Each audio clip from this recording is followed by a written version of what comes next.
Succession isn't about who wins. It's about three people so psychologically destroyed by one man that they spent years fighting over a chair he booby-trapped before they were even born. 4, actually, but we all forgot Connor, just like Logan did. And that's not an accident. That's the whole show.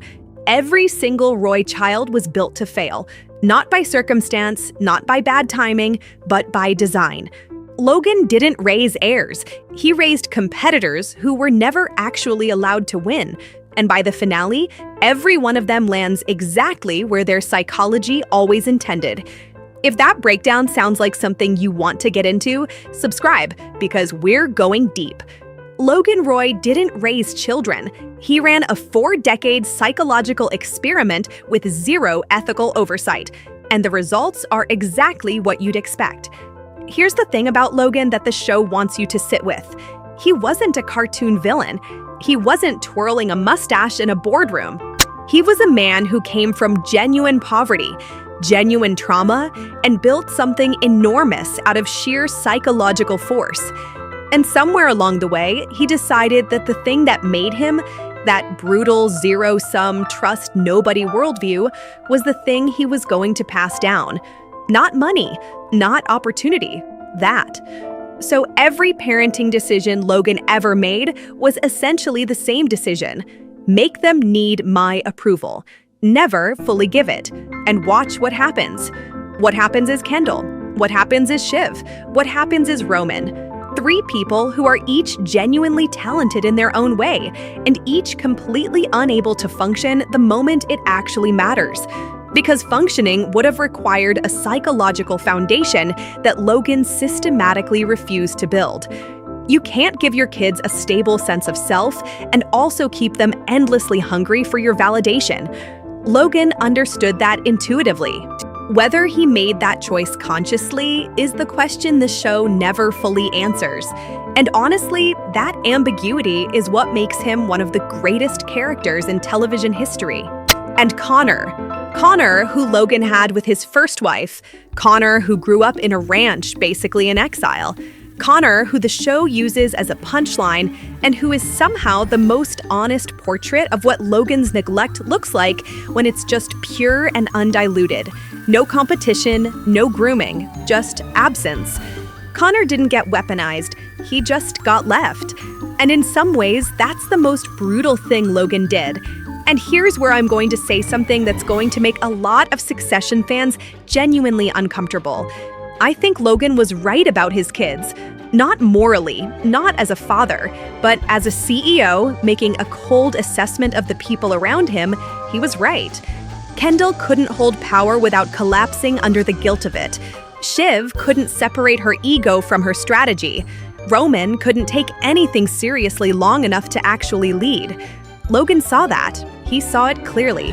And the tragedy, the thing that keeps me up about this show, is that he's the one who made them that way, and then had the audacity to use it as evidence that they weren't good enough. That's not parenting. That's a setup.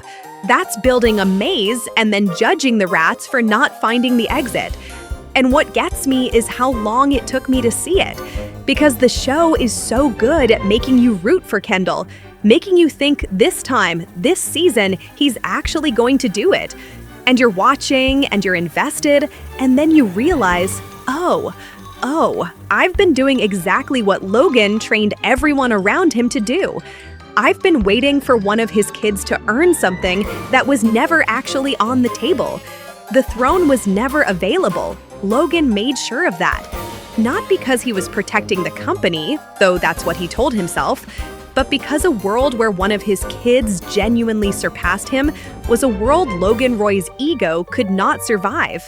So he built people who were just capable enough to want it, and just broken enough to never get it. Let's start with Kendall, because Kendall is the one that hurts the most. Kendall Roy was the chosen one, and I mean that literally. Logan told him that, to his face. And if you think that was a gift, you have not been paying attention.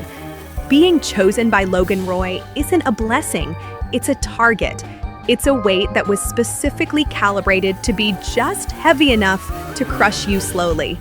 Kendall was the most capable of the three, genuinely. He had the instincts, he had the vision, he could read a room. But every single time he got close, and I mean right there, hand on the door, something in him just folded. And people call that weakness. I called it weakness for a long time too. But rewatching this show, I realized that what looks like weakness in Kendall is actually something more specific. It's guilt. It's a man who never got to develop a self that existed outside of his father's approval. And so the moment he actually wins something, his whole system short circuits. Because who is Kendall Roy if he's not reaching for Logan? He has no idea, and neither does he. Shiv Roy is the one that made me the angriest, and I mean that as the highest possible compliment to the writing, because Shiv was the smartest one in the room, consistently. She could see angles that Kendall was too emotional to catch, and moves that Roman was too self-sabotaging to execute. She had genuine political instincts, genuine strategic intelligence, and she spent the entire show being underestimated by men who were objectively less capable than her. And I felt for her, I really did. And then I rewatched it. Because here's the thing about Shiv that the show is doing very quietly underneath all the feminist rage bait. Shiv didn't fail because she was a woman in a man's world. She failed because she was Logan's daughter in Logan's world, which meant she was constitutionally incapable of trusting anyone long enough to actually build something with them. Tom, Kendall, her own instincts. She sabotaged every alliance she ever had right at the moment it could have actually worked. Not because she was stupid, because intimacy felt like vulnerability, and vulnerability felt like death. Logan taught her that. And the finale vote is just that lesson playing out in real time. Roman is the one everybody underestimated, including Roman. And I think Roman is actually the most honest character in the entire show, which sounds insane because Roman is the guy making jokes at funerals and texting his dad a picture meant for someone else, and generally behaving like a man who was raised by wolves in an Armani suit. But hear me out. Every single other Roy is performing something. Kendall is performing competence. Shiv is performing control. Logan is performing strength. Roman is the only one who is, underneath all the deflection and the self-destruction and the genuinely unhinged humor, actually showing you exactly who he is. A person who believes so completely that he is worthless that he made it into a personality before anyone else could make it into an insult. That's not comedy, that's armor. And the moment in the finale where Roman is just done, standing outside, letting it all fall apart, people read that as a breakdown. I read that as the first genuinely free moment Roman Roy ever had. Because Roman never wanted the throne. He wanted his father to see him. And his father is dead. And that want has nowhere to go anymore. So he just stops. And somehow, that's the most devastating thing the show does to any of them. And then there's Connor, who I haven't been able to stop thinking about since I finished this show. Because Connor is the joke. The show knows it, the characters know it, we know it. He's the punchline in every room he walks into. Running for president with 1% in the polls, and a wife who was originally hired as an escort, and a complete absence of self-awareness that is genuinely staggering to witness. And the first time you watch it, you laughed. I laughed. And then something hit me. Connor never got weaponized. That's the difference. Kendall, Shiv, Roman, Logan took them and sharpened them and aimed them at each other. But Connor, he just left. Sent him to a ranch, forgot about him in rooms, didn't bother to sharpen because he didn't bother to notice. And what does a Roy child look like without Logan's specific psychological fingerprints all over them? Connor, that's what. Delusional? Yes. Emotionally untethered? Absolutely. But also the only one who built something that was genuinely his own, even if that something was completely ridiculous. And in the saddest moment of the entire series, Connor says he just wanted to be in consideration. Not to win, just to be considered. Logan never even gave him that. And somehow, Connor Roy, the joke, the punchline, the 1% candidate, is the one that broke my heart the most. And nobody talks about the wives. Like, genuinely nobody. And I think that's the most Logan Roy thing possible.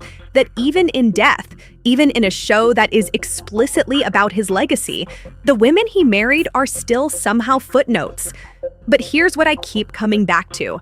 Logan Roy's relationship with women is the Rosetta Stone for this entire show. Because every single dynamic he had with his kids, the withholding, the testing, the love that feels like a trap, you can trace it directly back to how he moved through his marriages. Caroline is the one we see the most, the kid's mother. Cold, sharp, casually cruel in that very specific transatlantic way where the knife goes in and she's already talking about something else. And people clock her as a villain, but what I see is a woman who learned Logan's language fluently and then got discarded anyway. Caroline didn't start out like that. Nobody starts out like that. She got shaped. Same workshop, same tools, different product. And then Marcia, who came in like she was the one person who could actually handle Logan on equal footing. And maybe she could. But the show very quietly shows you that even Marcia, composed, strategic, emotionally armored Marcia, couldn't survive the specific gravity of Logan's ego long term. She negotiated her position like a business deal because that was the only language available. Love in Logan's orbit always came with terms and conditions. And what does it mean that the women who got closest to Logan Roy walked away either hollowed out or transactional? It means the kids never had a template for what healthy love looks like. Not from him, not from anyone he chose to keep close. That's not a footnote, that's the whole foundation. So here's where I land with Succession, and I've thought about this a lot. This show is not about power. It was never about power. Power was just the thing they used to keep score. What Succession is actually about is the impossibility of escaping the psychological blueprint your parents burned into you before you were old enough to know it was happening. Kendall couldn't win. Shiv couldn't trust. Roman couldn't try. Connor couldn't matter. And none of that was fate. None of that was bad luck or bad timing or a bad vote in a boardroom. That was Logan, all of it. A man so determined to never be powerless again that he built an entire family in service of that fear, and then left them with nothing but each other and a hole shaped exactly like him that none of them will ever fill. The saddest part? They're still trying. And if this is the kind of television analysis that makes you want to pull a show apart at the seams and figure out what's actually running underneath, this channel is exactly where you need to be. Subscribe, because we're just getting started, and I promise you, it only gets deeper from here.